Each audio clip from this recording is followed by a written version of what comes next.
बोलो मेरी माँ। बेटा बोलो, आप बताओ अजगर आपको क्या सिखाता है? आपसे पूछ रहे हैं। ब्लैक शर्ट, लाल टी शर्ट के बगल में ब्लैक, बताओ अजगर क्या सिखाया आपको? नहीं पता? आप बताओ भैया, सबसे पीछे कुर्सी पे बैठे हो, टिके हुए मस्त ऐसे, बताओ अजगर ने क्या सिखाया आपको? हाँ, अजगर करे ना चाकरी, पंछी करे ना काम, दास मलू का कह गए सबके दाता। जैसे अजगर कोई काम नहीं करता, फिर भी अजगर आलसी होता है, फिर भी भगवान उसका पेट भरते हैं कि नहीं? जैसे अजगर भगवान के आश्रित रहता है कि जिसने ये शरीर दिया है, पेट दिया है, वो भरने की व्यवस्था करेगा। खुद कोई ना कोई हिरन चल के उसके पास आ जाता है और वो पकड़ के खा लेता है। जैसे अजगर ज्यादा मेहनत नहीं करता और बड़ी आनंद से रहता है, उसी तरह आप मेहनत करो, पैसे कमाओ, पर ये सोचो कि पालनहार भगवान हैं। जब भगवान पालन कर रहे हैं तो आप सिर्फ कर्म करो, चिंताएं ना करो, भगवान के आश्रित रहो। जिसने पेट दिया है वो भरने की व्यवस्था। जो आप लोग कहते हैं ना पेट के लिए कर रहे हैं, झूठ बोल रहे हो, किसके लिए? पेट के लिए। तो अजगर से सीखो, अजगर तो झूठ नहीं बोलता पेट के लिए। तो बिना झूठ बोले जब अजगर का पेट भर सकता है तो आपका क्यों नहीं भर सकता? इसलिए जिंदगी ईमानदारी से चलानी है। और पेट का, लोग कहते हैं पापी पेट, पेट पापी नहीं होता, आप पापी होते हैं। लोग कहते हैं ना पापी पेट, बताओ पेट पापी होता है? पेट कहता है कि तुम बेईमानी करो, पेट कहता है भाई तुम रोटी जैसी मिल जाए दे दो। और आप लोग ऐसे भी नहीं है कि झूठ। अच्छा एक बात बताओ, आप यदि आज से झूठ बोलना छोड़ दें और सत्य के रास्ते पर चलने लग जाएं, तो बताओ आप कितने लोग भूखे मर जाएंगे? कोई मरेगा? कोई नहीं मरेगा ना। फिर लोग क्यों कहते हैं पापी पेट? कोई नहीं मरेगा।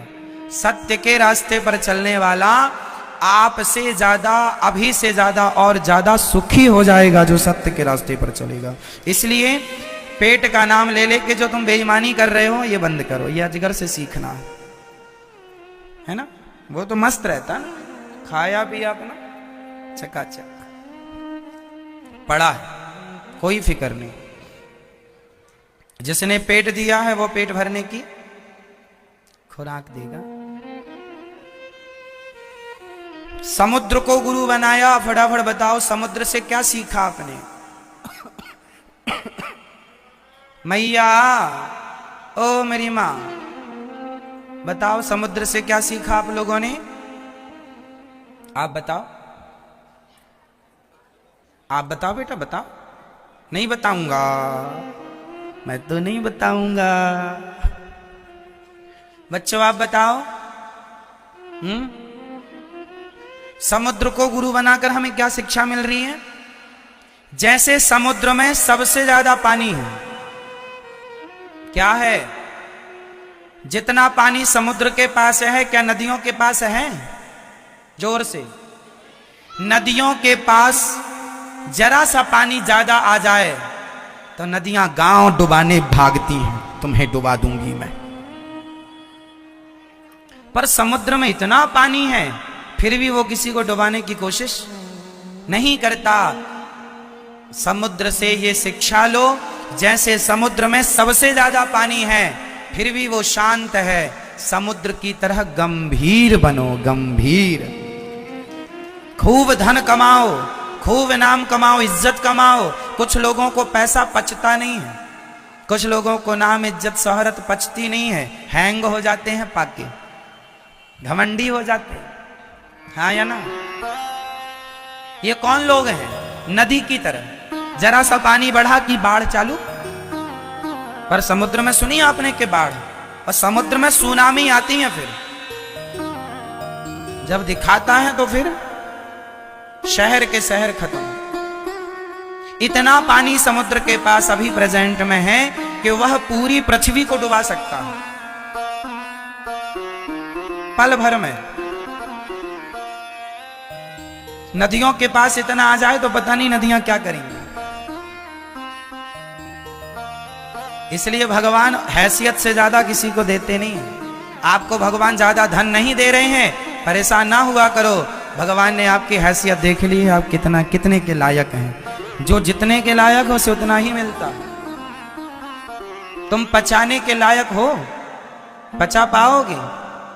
गांव गांव में छोटी नदियां होती हैं, उनसे बड़ी फिर एक और नदी होती है, फिर वो बड़ी नदी या नर्मदा जी में मिलती है या गंगा जी में मिलती है। नदियों का ये सिस्टम होता है। गांव की छोटी नदी जाके बड़ी नदी में, बड़ी नदी उससे बड़ी में, और बड़ी जाके फिर गंगा इत्यादि में। तो जो छोटी छोटी नदियां होती हैं उनमें जरा पानी बारिश हुई कि पहले ही पानी में वो तूफान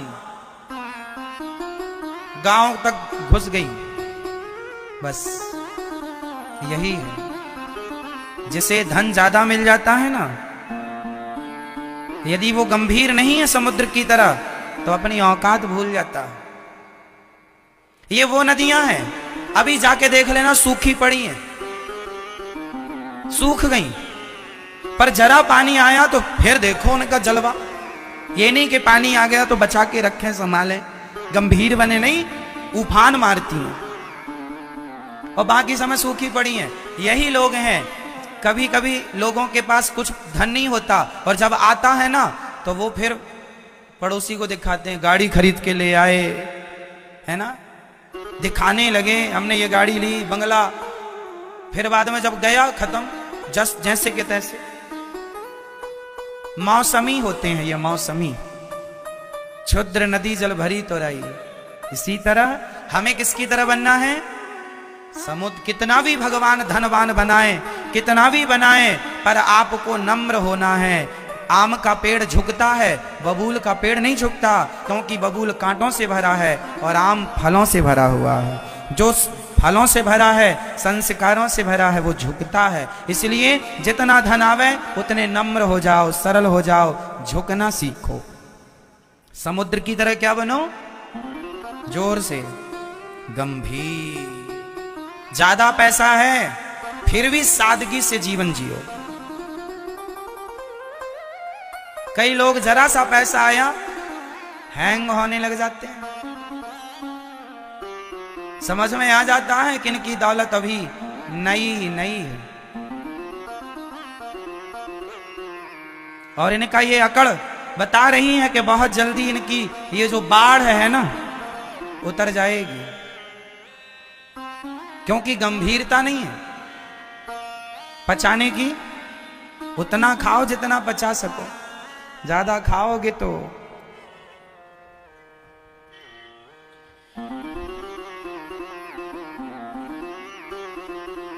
भौरा को गुरु बनाया श्री दत्तात्रेय जी ने। भौरा, भौरा जानते हो भैया?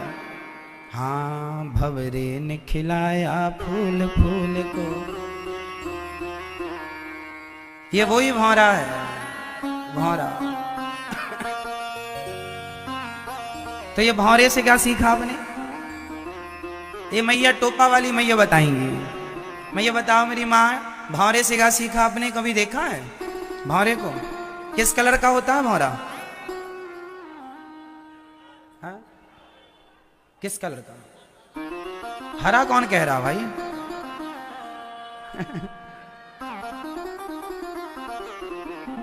भौरा कैसा होता है? काला होता है। हाँ, शायद वो कहीं कहीं हरा भी होता हो, भगवान जाने। अपन ने तो काली देखा है, हो सकता विदेशी भौरे अलग हो। तो जो भौरा होता है उससे क्या सीख लिया आपने भैया बताओ? मैया बताएंगी, टोपा वाली मैया। बैठे बैठे बता, क्यों कष्ट कर रही हो? हाँ, एक भौरा कमल में जाके बैठा। अच्छा, भौरा इतना पावरफुल होता है कि वो कितनी भी कठोर लकड़ी हो छेद कर देता है। हाँ या ना? वो लकड़ी में क्या करता है? छेद कर सकता है। बहुत पावरफुल होता है। एक दिन भौरा जाके कमल में बैठा, सरोवर में कमल खिला था, कमल पुष्प। भौरा बैठा। अच्छा, कमल का स्वभाव होता है शाम होते ही कमल बंद हो जाता है, तो भौरा अंदर रह गया। भौरे को भी लगा कोई बात नहीं, रस ले रहा है बढ़िया मस्त। ये वो भौरा है जो लकड़ी को काट सकता है, तो क्या कमल के पुष्प को नहीं काट सकता? काट सकता था, उड़ सकता था। उसे लगा नहीं, आज यहीं रहते हैं। और यहीं के चक्कर में सवेरा होने के पहले हाथी आया और हाथी ने सूंड से कमल दबाया और खा गया। तो कमल खाया तो कमल के अंदर भौरा महाराज बैठे थे, वो भी हाथी के पेट में। तो बताओ भौरा किसके चक्कर में मारा गया? किसके? बोलो बोलो। स्वाद के चक्कर में, जिह्वा। किसके चक्कर में मारा गया? भाई उड़ सकता था ना, पर भौरे को कमल का जो पराग मिल रहा था, रस मिल रहा था, वह अच्छा लगा। स्वाद के चक्कर में भौरा मारा गया। बस इसलिए आप भी स्वाद के चक्कर में ही तो बीमार पड़ जाते हो। स्वाद अच्छा मिला भोजन में तो खूब खा लिया, बाद में पेट पकड़े घूम रहे हो, कहां जाए कहां जाए। इसलिए स्वाद के चक्कर में नहीं, स्वास्थ्य के अनुकूल खाना चाहिए, स्वाद के अनुकूल नहीं। भोजन स्वास्थ्य के लिए होता है, भोजन स्वाद के लिए। बोलो, समझ रही हो मेरी मां? जिस आहार से स्वास्थ्य अच्छा हो वह आहार लेना चाहिए। स्वाद बहुत अच्छा हो और स्वास्थ्य बिगड़ जाए तो ऐसा भोजन खाना समझदारी है?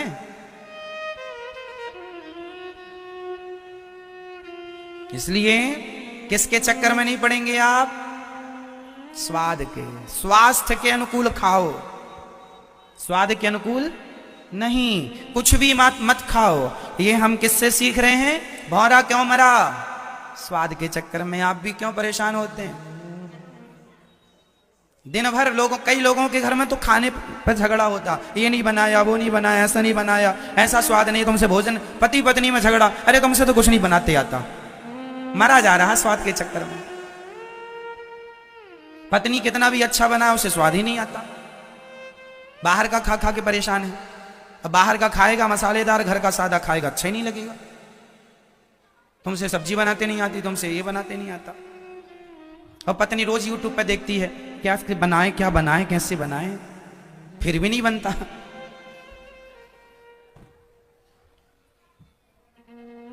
तो स्वाद नहीं, जितना मिल जाए प्रेम पूर्वक भोग लगाओ भगवान जी को और प्रसाद ग्रहण करो।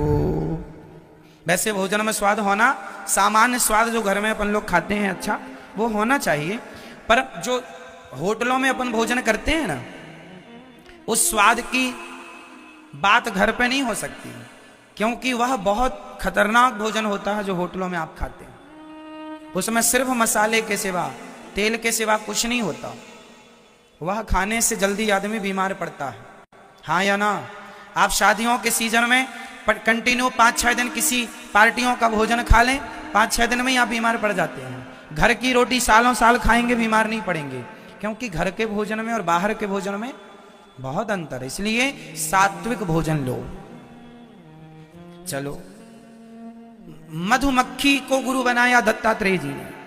मधुमक्खी से क्या सीखा? मधुमक्खी मतलब समझ रहे हैं? मधुमक्खी जानते हैं? शहद वाली मक्खी जो शहद तैयार करती है। बताओ, मधुमक्खी से क्या सीखा? इससे क्या सीखा? मैया बताओ मेरी मां। ये मैया बताएंगी, आगे बैठी हैं चश्मा लगाए। बता दो मेरी मां, ऐसे शर्मा रही हो जैसे हम जेठ हों आपके।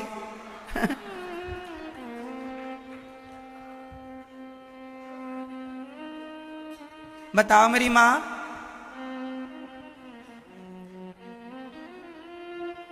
मधुमक्खी से क्या सीखा आपने?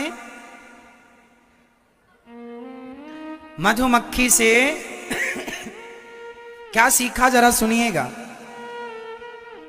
मधुमक्खी सारा शहद इकट्ठा करती